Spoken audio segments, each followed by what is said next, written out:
Le 4 juillet 1187, sous un soleil écrasant de Palestine, l'histoire des croisades bascule.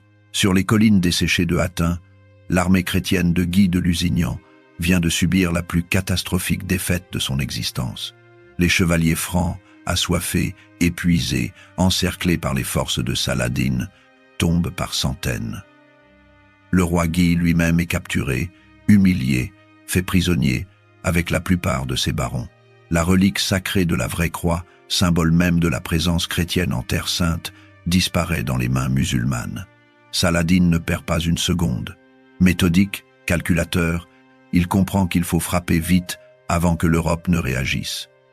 Une à une, les villes côtières tombent.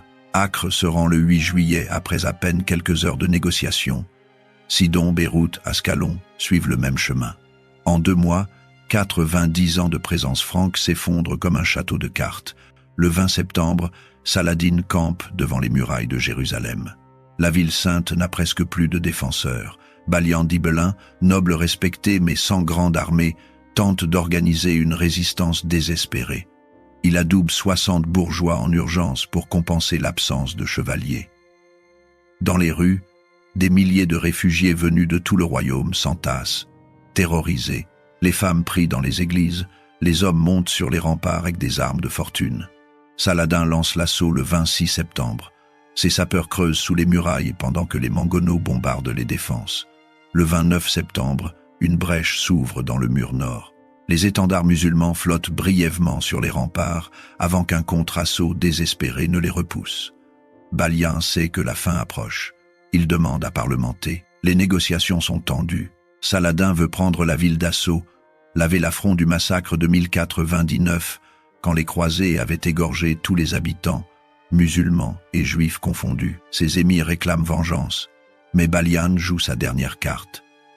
Si Saladin refuse des conditions honorables, les chrétiens détruiront tous les lieux saints musulmans de la ville avant de se battre jusqu'à la mort. Chaque soldat musulman qui entrera coûtera 10 vies chrétiennes. Saladin accepte une reddition contre rançon.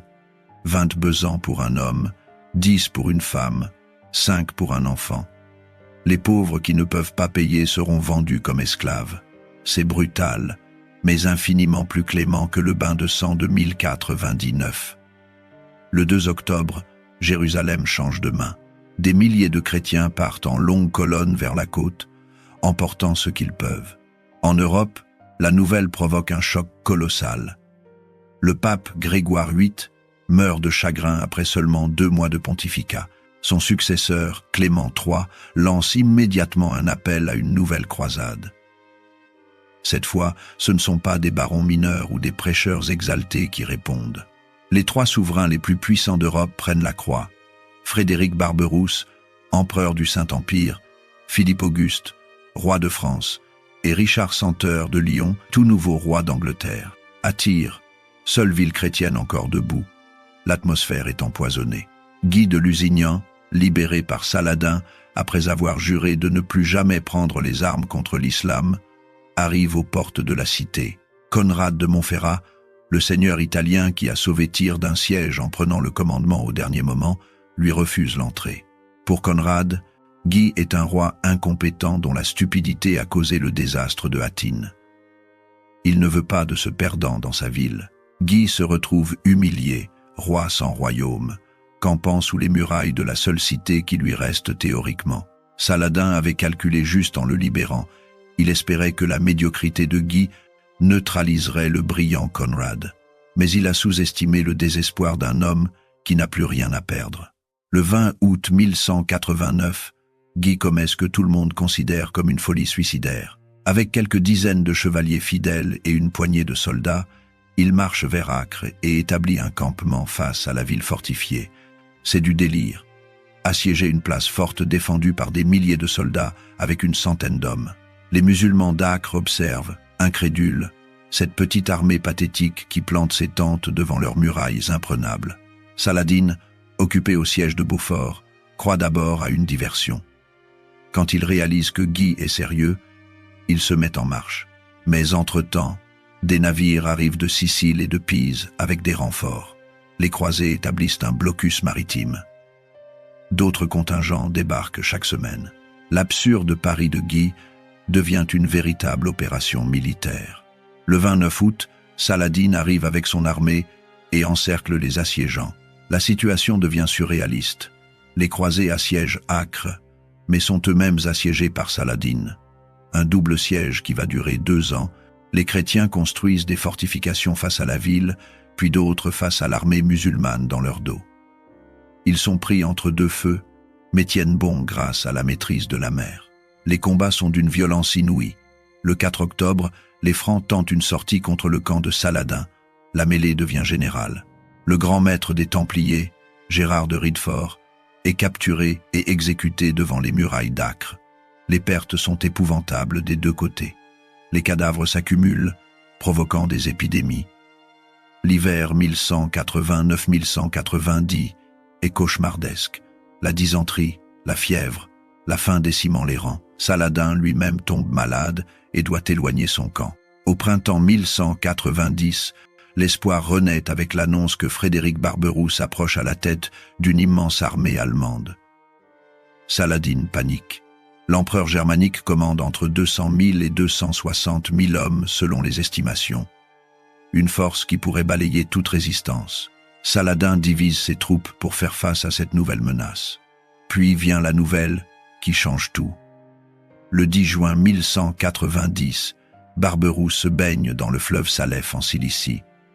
Le vieil empereur, alourdi par son armure, se noie stupidement. Son armée, privée de chef, se disloque. Seuls quelques centaines de chevaliers allemands arrivent finalement à Acre sous le commandement de son fils, Frédéric de Souabe. Le siège continue, interminable. Les 2 camps tentent des assauts, construisent des machines de guerre, multiplient les escarmouches. Henri de Champagne arrive avec des renforts français. Des tours mobiles sont construites puis détruites par le feu grégeois. En février 1191, une galère égyptienne réussit l'exploit de forcer le blocus et de ravitailler la garnison. Pour les croisés, c'est un coup terrible au moral. Le 20 avril 1191, une flotte génoise apparaît à l'horizon. Philippe Auguste débarque avec ses troupes.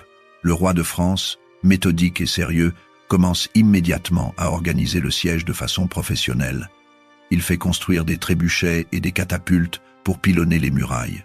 Mais il manque le charisme et la flamme qui électrisent les soldats. Le 8 juin 1191, 25 galères fendent les vagues.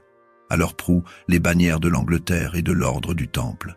Richard Santeur de Lyon arrive enfin. L'homme a 33 ans. Grand, athlétique, les cheveux roux flamboyants, il incarne le chevalier parfait. Courageux jusqu'à la témérité, violent, impétueux, généreux envers ses amis et impitoyable avec ses ennemis. Son parcours jusqu'en Terre Sainte a déjà enrichi sa légende. Parti de Marseille, il a hiverné en Sicile, où il a forcé le nouveau roi à restituer la dot de sa sœur Jeanne, veuve du précédent souverain. En chemin vers la Palestine, une tempête a jeté sa flotte sur Chypre. Le maître de l'île, Isaac Comnène, a fait l'erreur de maltraiter les naufragés anglais. Richard a débarqué, conquis toute l'île en 3 semaines, capturé Isaac et épousé Bérengère de Navarre dans la foulée. Chypre devient une base stratégique cruciale pour ravitailler les croisés. Son arrivée à Acre change tout. Richard apporte 17 000 hommes frais, une flotte formidable, des provisions, des armes et surtout une énergie contagieuse. Il se jette dans la bataille avec une fureur qui galvanise les troupes, même malades.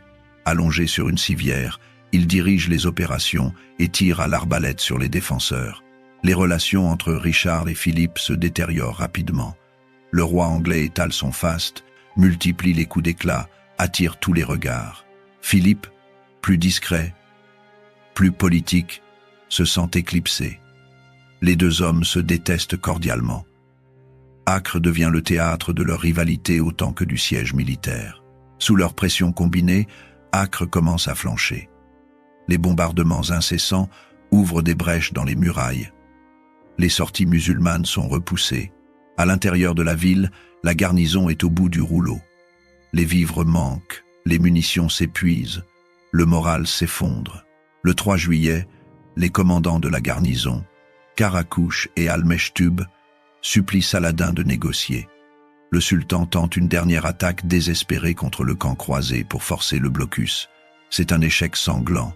Ses émirs refusent de continuer. À l'intérieur d'Acre, la mutinerie menace. Saladin accepte d'entamer des pourparlers. Les négociations sont difficiles. Les croisés exigent la restitution de la vraie croix, la libération de tous les prisonniers chrétiens, le paiement d'une rançon colossale et, si possible, le retour du royaume de Jérusalem à ses frontières d'avant 1187. Saladin refuse ces conditions exorbitantes, mais finit par accepter un compromis. Le 12 juillet 1191, après 2 ans de siège cauchemardesque, Acre capitule. Les termes de la reddition sont clairs.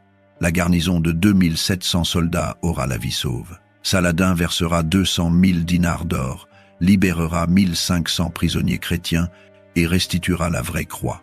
Tout cela dans un délai d'1 mois. En échange, les défenseurs ne seront pas massacrés. La victoire déclenche des tensions immédiates. Le duc Léopold d'Autriche, représentant le Saint-Empire germanique, fait tisser sa bannière sur les remparts. Richard, considérant que la victoire est essentiellement la sienne, ordonne de l'arracher et de la jeter dans les douves. L'insulte est monumentale. Léopold, humilié devant toute l'armée, ronge sa rancœur. Il se vengera plus tard en organisant l'enlèvement de Richard lors de son retour.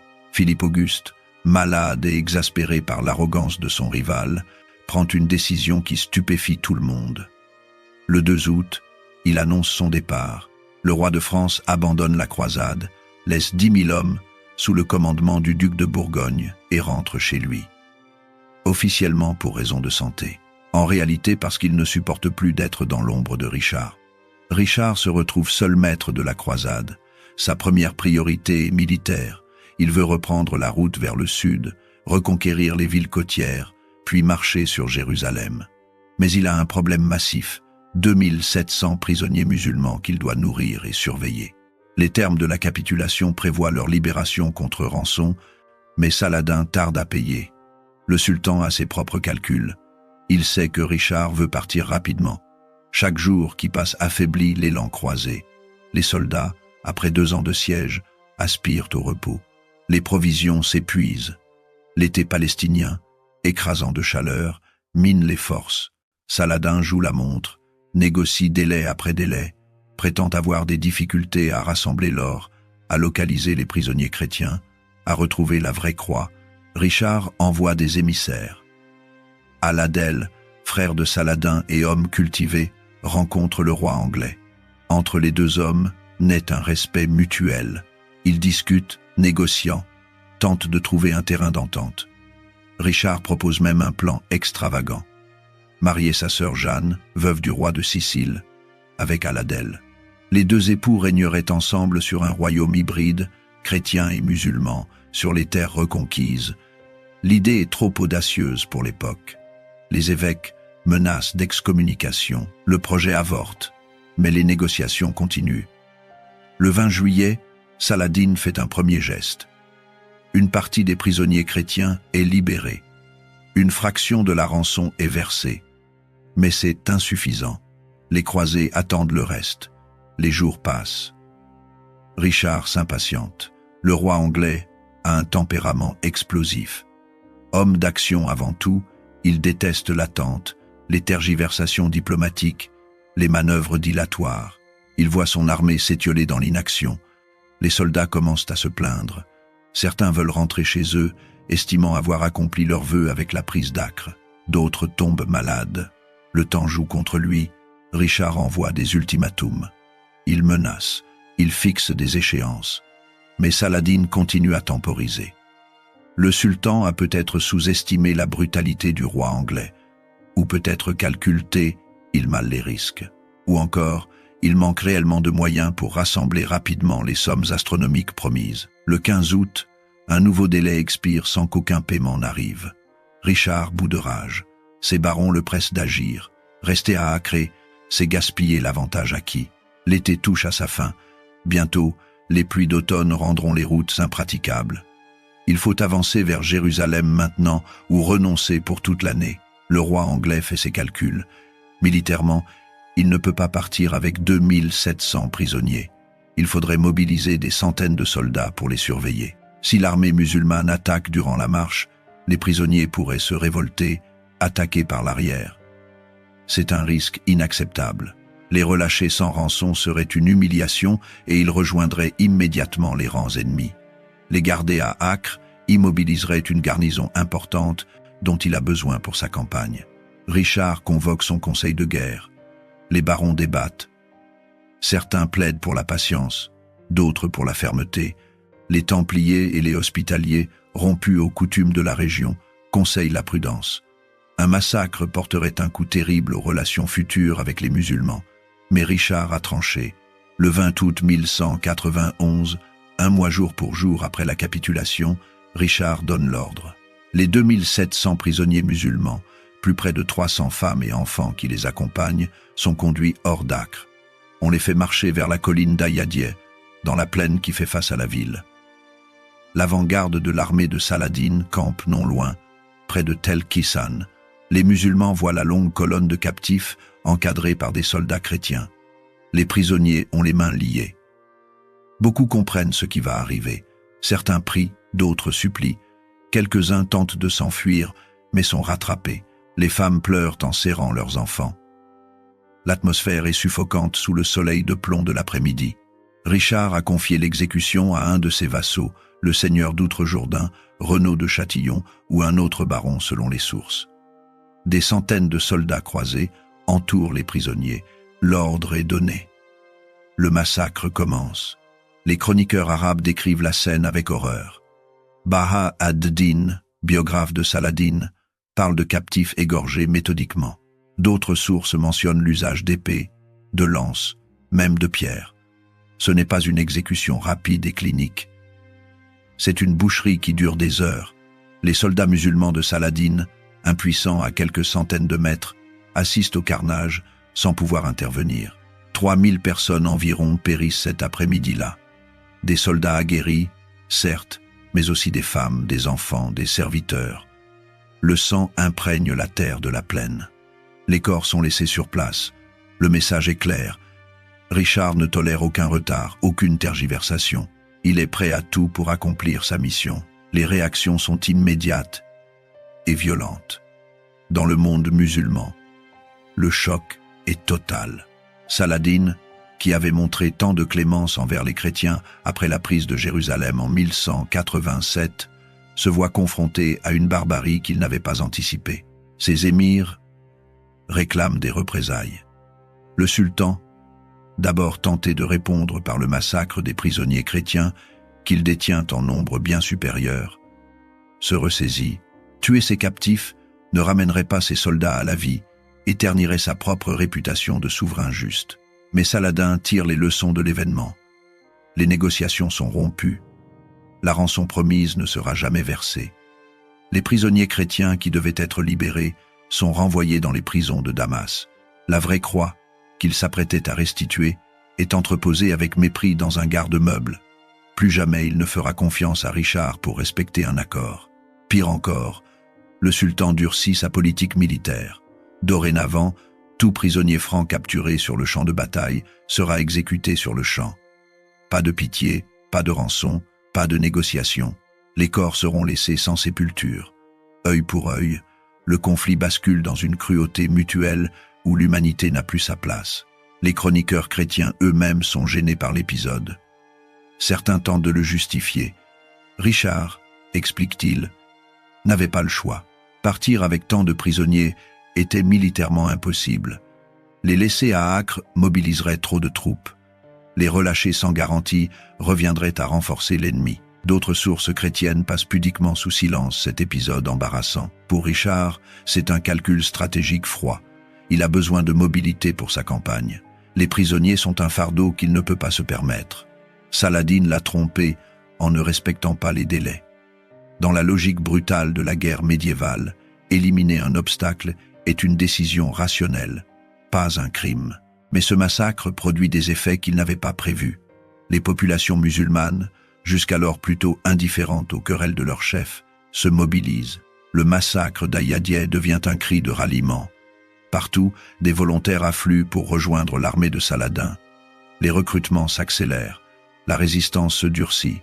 Surtout, Richard perd toute chance de négocier une paix honorable. Avant le massacre, Saladin était disposé à discuter, peut-être même à accepter des concessions territoriales. Après, c'est terminé. Le sultan ne peut plus se permettre politiquement de paraître faible face à un homme qui massacre ses prisonniers.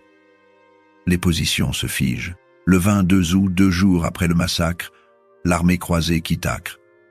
Richard organise sa force avec le génie tactique qui le caractérise.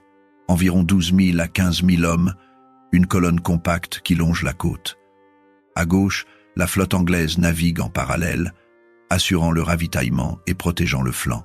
À droite, vers l'intérieur, c'est le danger. L'armée de Saladin suit, harcèle, attend le moment d'attaquer. La marche est un calvaire. La chaleur est suffocante.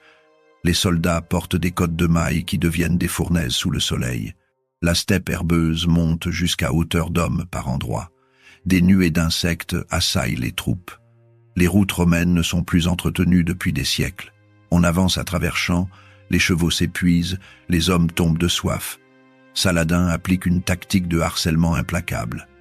Ses cavaliers légers surgissent par centaines, décochent leurs flèches, puis disparaissent avant que les lourds chevaliers francs ne puissent riposter. Ils visent les chevaux, tentent de briser la formation, cherchent le moindre désordre pour lancer une charge massive. Richard a anticipé cette stratégie. Il a organisé son armée en sections distinctes, chacune protégée par un rideau d'archers et de fantassins. Les Templiers forment l'arrière-garde, les Hospitaliers l'avant-garde, les chevaliers lourds, l'arme décisive, restent au centre, protégés, attendant le moment d'intervenir. Les ordres sont stricts, personne ne rompt les rangs, personne ne poursuit l'ennemi. C'est frustrant pour des guerriers habitués à charger, mais c'est efficace. Les attaques musulmanes se succèdent sans relâche. Les pertes s'accumulent, des soldats s'effondrent, épuisés, des chevaux sont abattus par les flèches. Mais la colonne tient bon, serrée, compacte, progressant lentement mais sûrement. Saladin ne parvient pas à briser cette carapace. Le 10 septembre, après 3 semaines de marche épuisante, les croisés atteignent Jaffa et s'en emparent sans difficulté. La garnison musulmane a évacué la ville la veille. Richard y établit une base, fait réparer les fortifications, organise le ravitaillement par mer. Jaffa devient son nouveau point d'appui pour la suite de la campagne. Saladin comprend qu'il doit agir de façon décisive. Le harcèlement ne suffit pas. Il faut une bataille rangée pour écraser cette armée avant qu'elle n'atteigne Jérusalem. Il rassemble toutes ses forces disponibles, environ 20 000 hommes, et choisit un terrain favorable près d'Arsouf, entre Jaffa et Césarée. Le 7 septembre 1191, les deux armées s'affrontent dans ce qui devient l'une des batailles les plus célèbres de la croisade. Dès l'aube, les cavaliers musulmans attaquent par vagues. Les archers turcs criblent de flèches les lignes chrétiennes. La chaleur est accablante. Les soldats de Richard, épuisés par la marche, tiennent leur position avec une discipline de fer. Richard a un plan. Il veut attirer les musulmans dans une charge massive, puis les envelopper avec sa cavalerie lourde pour les anéantir. Mais le plan exige une patience surhumaine.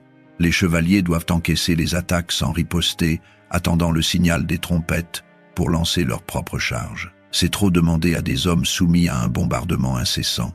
Les hospitaliers, à l'arrière-garde, subissent le plus gros des assauts. Un chevalier, ne supportant plus l'humiliation de recevoir des coups sans répondre, rompt les rangs et charge. D'autres le suivent. L'arrière-garde entière se lance à l'assaut avant le signal. Richard, voyant son plan compromis, réagit instantanément.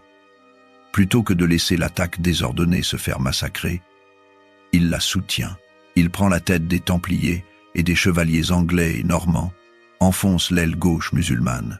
La charge des chevaliers lourds, concentrés, massive, irrésistible, balaie tout sur son passage. Les archers musulmans en première ligne sont piétinés, écrasés, taillés en pièces. La cavalerie légère turque, incapable de soutenir le choc, se débande. Saladin tente de réorganiser une ligne, de lancer une contre-attaque, mais rien n'y fait. L'élan des croisés est trop puissant. Après des heures de bataille acharnée, les musulmans reculent, puis fuient. La victoire est nette, mais pas décisive. Saladin a perdu beaucoup d'hommes et son prestige en prend un coup. Mais son armée reste intacte, capable de se reformer, de continuer la résistance. Richard, lui, a prouvé sa supériorité tactique, mais au prix de pertes importantes qu'il ne peut pas remplacer. Après Arsouf, la route de Jérusalem semble ouverte. Les croisés continuent leur progression le long de la côte, prennent Ascalon, qui a été démantelé par Saladin. Richard fait reconstruire les fortifications, comprenant l'importance stratégique de ce port qui commande la route vers l'Égypte. Mais plus il avance, plus les doutes le rongent. Jérusalem n'est qu'à quelques jours de marche. Les pèlerins dans son armée brûlent d'envie d'atteindre la ville sainte. C'est l'objectif de la croisade, le rêve pour lequel ils ont tout quitté. Pourtant, Richard hésite. Les barons de Terre Sainte, ceux qui vivent en Orient depuis des générations, lui expliquent la réalité. Prendre Jérusalem est possible. La défendre ensuite est une autre histoire. La ville est loin de la côte, au cœur du territoire contrôlé par Saladin. Les lignes de ravitaillement seraient étirées, vulnérables. L'armée musulmane pourrait encercler la ville, couper les vivres, affamer la garnison. Surtout, Richard sait que la plupart de ses soldats repartiront en Europe après avoir accompli leur vœu de croisade. Qui restera pour défendre Jérusalem après la conquête? Les Templiers et les Hospitaliers, certes. Quelques barons locaux, mais pas assez pour tenir face à la pression musulmane. 2 fois, Richard mène son armée vers Jérusalem. En décembre 1191, les croisés arrivent à Beit Nouba, à seulement 18 km de la ville. Du haut des collines, les soldats aperçoivent les murailles au loin. Certains pleurent de joie, c'est si proche. Mais Richard ordonne le repli. L'hiver arrive, les pluies transforment les chemins en boue. Saladin a pratiqué la terre brûlée, détruit tous les puits, empoisonné les points d'eau. Marcher sur Jérusalem maintenant serait un suicide. En juin 1192, une seconde tentative aboutit au même résultat. L'armée atteint de nouveau Beit Nouba. Cette fois, Richard fait même préparer les machines de siège, mais les rapports de reconnaissance sont alarmants. Saladin a fortifié la ville, amassé des provisions pour des mois. Des renforts arrivent de Mésopotamie et d'Égypte. Une bataille sous les murs de Jérusalem risque d'être un désastre. Richard ordonne une nouvelle retraite. C'est un coup terrible pour le moral. Des soldats le maudissent. Comment peut-on être si près du but et renoncer? Certains l'accusent de couardise, d'autres comprennent le calcul stratégique, mais sont démoralisés. L'objectif principal de la croisade, reprendre Jérusalem, s'éloigne définitivement. Le roi anglais a d'autres problèmes en tête. Des nouvelles inquiétantes arrivent d'Angleterre et de France. Philippe Auguste, rentré chez lui, complote avec Jean Santerre, le propre frère de Richard. Les 2 hommes préparent l'invasion de la Normandie pendant que le roi est bloqué en Palestine. Richard doit rentrer de toute urgence pour sauver son royaume. Saladin, lui aussi, est épuisé. Des années de guerre incessante ont vidé ses caisses, lassé ses troupes. Ses émirs commencent à murmurer. Pourquoi continuer à se battre alors que les Francs ne peuvent manifestement pas reprendre Jérusalem? Il est temps de négocier. Les pourparlers reprennent, cette fois sérieusement. Aladel et Richard se rencontrent régulièrement. Une amitié improbable se développe entre ces 2 hommes que tout oppose. Le musulman cultivé, diplomate, et le guerrier chrétien impétueux trouvent un terrain d'entente dans leur respect mutuel du courage. Le 2 septembre 1192, après des semaines de négociations complexes, un accord est signé. Le traité de Jaffa met fin à la 3e croisade, sans avoir résolu le problème de fond. Jérusalem reste musulmane, ce qui est une défaite humiliante pour les croisés. Mais les chrétiens conservent une bande côtière de Tyr à Jaffa, assurant leur présence en Terre Sainte. Surtout, les pèlerins chrétiens obtiennent le droit de visiter Jérusalem sans armes, sans taxes, sans subir de vexations. C'est une paix de compromis. Personne n'est vraiment satisfait. Richard n'a pas repris la ville sainte, objectif affiché de sa croisade, mais il a sauvé les États latins d'Orient de l'anéantissement, reconquis les ports stratégiques, infligé plusieurs défaites à Saladin. Pour un roi qui devait tout perdre après Hattin, c'est un succès relatif. Saladin garde Jérusalem et l'intérieur des terres. Mais il n'a pas réussi à jeter les Francs à la mer. Son prestige, écorné par les défaites d'Acre et d'Arsouf, ne retrouvera jamais son lustre d'avant. Il meurt 6 mois plus tard, le 4 mars 1193, épuisé par ses années de guerre. Son empire se fragmente immédiatement entre ses héritiers qui se disputent le pouvoir. Richard quitte la Palestine en octobre 1192. Son voyage de retour sera cauchemardesque. Craignant de traverser la France où Philippe Auguste l'attend, il tente de passer par l'Europe centrale. Déguisé en marchand, il est reconnu et capturé près de Vienne par Léopold d'Autriche, l'homme dont il avait jeté la bannière dans les douves d'Acre. Le duc le vend à l'empereur Henri VI qui exige une rançon colossale, 100 000 marcs d'argent, l'équivalent de 34 tonnes. Richard passera 13 mois en captivité avant que sa mère, l'indomptable Aliénor d'Aquitaine, ne réussisse à rassembler la somme, enseignant le royaume à Blanc. Pendant ce temps, Philippe Auguste et Jean Santerre se partagent allègrement les terres normandes. Quand Richard est enfin libéré en 1194, il découvre son empire plantagenet en lambeaux. Il passera les 5 dernières années de sa vie à guerroyer contre Philippe pour tenter de reconquérir ses possessions. Il mourra bêtement en 1199 d'une infection après avoir été touché par un carreau d'arbalète pendant le siège d'un château mineur. Le massacre d'Acre reste dans les mémoires comme un moment charnière. Pour les musulmans, c'est la preuve de la barbarie des Francs, de leur mépris pour la vie humaine et des accords passés. L'épisode nourrit des générations de haine et de méfiance.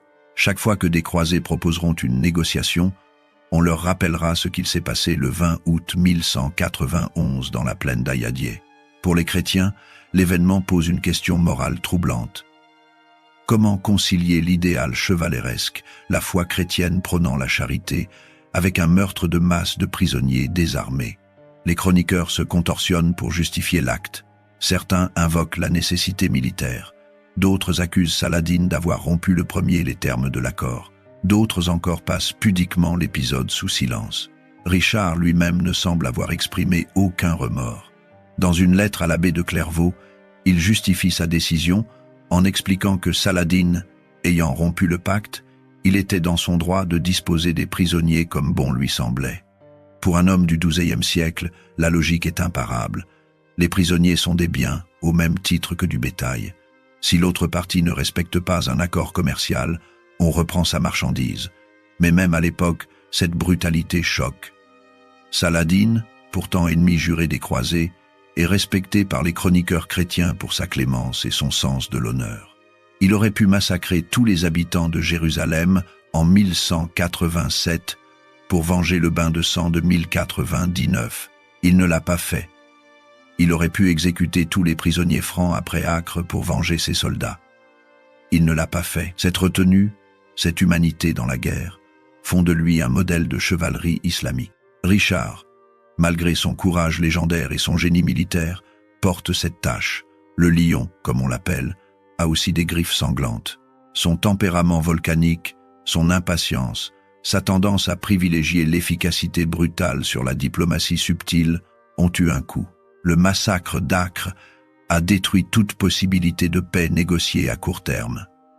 Il a durci le conflit, rendant impossible tout compromis. Les historiens modernes débattent encore de l'épisode. Certains soulignent que les guerres médiévales étaient intrinsèquement brutales, que les massacres de prisonniers étaient monnaie courante, que juger Richard avec nos valeurs contemporaines est un anachronisme. D'autres notent que même pour l'époque, cet acte était considéré comme excessif, que des alternatives existaient, que Richard aurait pu négocier davantage ou faire preuve de patience. Ce qui est certain, c'est que le massacre a eu des conséquences politiques et militaires majeures.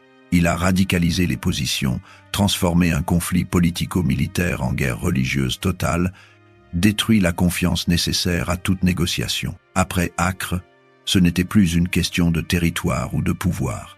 C'était devenu personnel, viscéral, une affaire d'honneur et de vengeance. Les États latins d'Orient survivront encore un siècle, accrochés à leurs bandes côtières, vivant sous la menace constante d'une offensive musulmane. Ils ne retrouveront jamais la puissance perdue à Hattin. Jérusalem restera hors de portée. En 1244, les Khwarizmiens massacreront les derniers chrétiens de la ville. En 1291, Acre tombera définitivement, marquant la fin de la présence franque en Terre sainte. Mais en 1191, Personne ne peut prévoir cet avenir. Richard embarque avec le sentiment du devoir accompli. Il n'a pas repris Jérusalem, certes, mais il a sauvé ce qui pouvait l'être. Pour lui, le massacre d'Acre n'est qu'un détail tactique dans une campagne militaire complexe, une décision difficile mais nécessaire. Le prix à payer pour continuer la croisade. Le massacre d'Acre révèle la nature profonde des croisades. Derrière le vernis de piété, l'idéal chevaleresque et la rhétorique religieuse se cache une réalité beaucoup plus brutale. Ces expéditions sont avant tout des guerres de conquête menées avec une violence qui ne recule devant rien. Les motivations sont complexes, entremêlées. La foi joue un rôle, indéniablement. Des milliers d'hommes quittent leur foyer, leur famille, leur terre, pour une expédition dangereuse vers une contrée lointaine, poussée par la promesse du pardon de leurs péchés et la possibilité de libérer le tombeau du Christ. Mais la foi s'accompagne d'ambitions plus terrestres, soif de gloire, désir de terre et de richesse, fuite de conditions difficiles en Europe. Richard incarne cette contradiction. Roi chrétien pieux, qui fait construire des églises et participe aux messes, il est aussi un guerrier impitoyable, qui n'hésite pas à massacrer des prisonniers pour des raisons tactiques. Chevalier généreux capable de gestes de magnanimité envers ses ennemis, il envoie des chevaux à Saladin.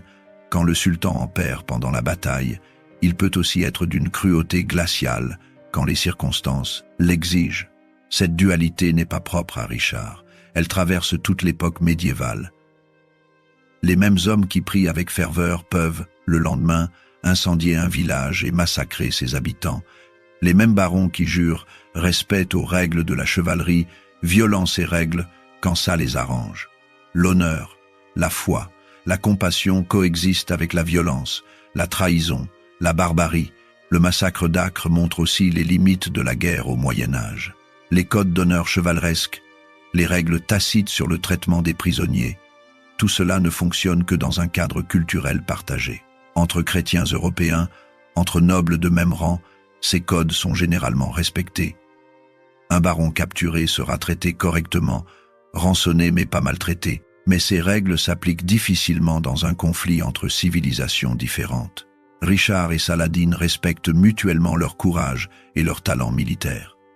Ils entretiennent une relation ambiguë, faite d'admiration et d'hostilité. Mais cette estime personnelle ne suffit pas à créer un cadre diplomatique stable. Les différences culturelles, religieuses, les incompréhensions mutuelles minent toute tentative de paix durable. Le massacre pose enfin une question éthique que chaque génération doit réexaminer. Peut-on justifier un acte horrible par la nécessité stratégique? Richard avait-il raison de privilégier l'efficacité militaire sur l'honneur? Sa décision était-elle un pragmatisme froid ou une barbarie injustifiable? Les réponses varient selon les époques et les sensibilités. Ce qui reste, près de 9 siècles plus tard, c'est l'image de ces 2700 hommes, femmes et enfants, conduits dans la plaine d'Ayadie, sous le soleil brûlant d'août, conscients de leur sort, impuissants. Leurs noms sont perdus. Les chroniques ne nous disent rien d'eux. Étaient-ils des soldats volontaires ou des conscrits forcés? Avaient-ils des familles qui les attendaient? Quels étaient leurs espoirs, leurs peurs? L'histoire ne retient que les grands noms, Richard, Saladin, Philippe Auguste, les rois, les généraux, ceux qui décident. Mais l'histoire est aussi faite de ces milliers d'anonymes qui subissent les décisions des puissants. Le massacre d'Acre en est un rappel brutal. Acre elle-même survivra un siècle de plus comme capitale des États latins d'Orient. La ville connaît une période de prospérité relative, devenant un hub commercial important où se croisent marchands vénitiens, génois, pisans, arabes. Les ordres militaires templiers, hospitaliers, teutoniques y construisent d'imposantes forteresses. C'est un Orient latin miniature, fragile, constamment sous la menace d'une attaque musulmane. Le massacre de 1191 reste dans les mémoires locales. Quand les Mamelouks assiègent finalement la ville en 1291, ils ne font aucun quartier. Après 40 jours de siège apocalyptique, Acre tombe. Cette fois, ce sont les chrétiens qui sont massacrés par milliers. Les Mamelouks détruisent systématiquement toutes les fortifications, arasent les bâtiments, transforment Acre en ruine. La présence franque en terre sainte prend fin définitivement. Y a-t-il un lien de cause à effet entre les deux massacres? difficile à établir. Les Mamelouks de 1291 n'étaient pas les Ayyoubides de 1191. Les acteurs avaient changé, les contextes différaient. Mais la mémoire collective se transmet. La barbarie engendre la barbarie. La violence appelle la violence.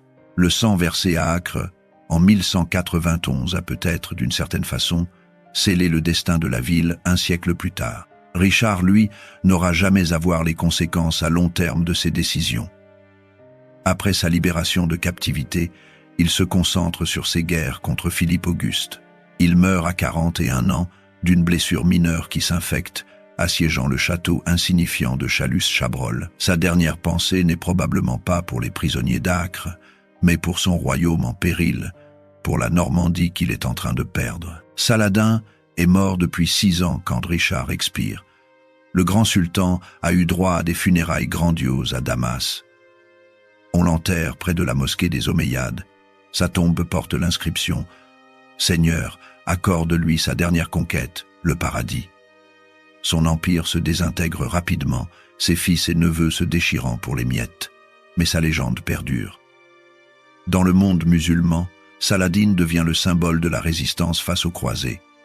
En Occident même, on le respecte comme un adversaire noble et chevaleresque. Les deux hommes, Richard et Saladin, entrent dans la légende. Les troubadours chantent leurs exploits, les chroniqueurs les immortalisent. Au fil des siècles, la réalité historique se mêle au mythe. Richard devient le roi chevalier par excellence, le lion, au cœur brave. Saladin devient le parangon de la chevalerie musulmane, l'homme juste qui traite ses ennemis avec honneur. Mais entre les lignes de l'épopée, dans les notes de bas de page de l'histoire, reste cette journée d'août 1191. Ces quelques heures dans la plaine d'Ayadier où 3000 personnes ont perdu la vie sur ordre d'un roi impatient. Pas une bataille épique, pas un siège mémorable, juste un massacre froid, calculé, dont personne ne sort grandi. C'est peut-être la vraie leçon d'Acre. Derrière la gloire des conquêtes, le panache des charges de cavalerie, les négociations diplomatiques complexes, il y a toujours ce moment où l'humanité s'efface devant l'efficacité.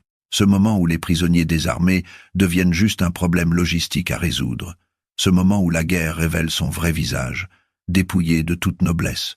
Richard Senteur de Lyon a gagné des batailles, reconquis des villes, sauvé les États latins d'Orient. Mais il n'a pas repris Jérusalem, et il porta jamais la marque du sang versé à Acre. L'histoire le juge, et chaque génération rend son propre verdict. Héros pragmatique ou boucher impitoyable, roi stratège ou criminel de guerre. La réponse n'est probablement jamais simple.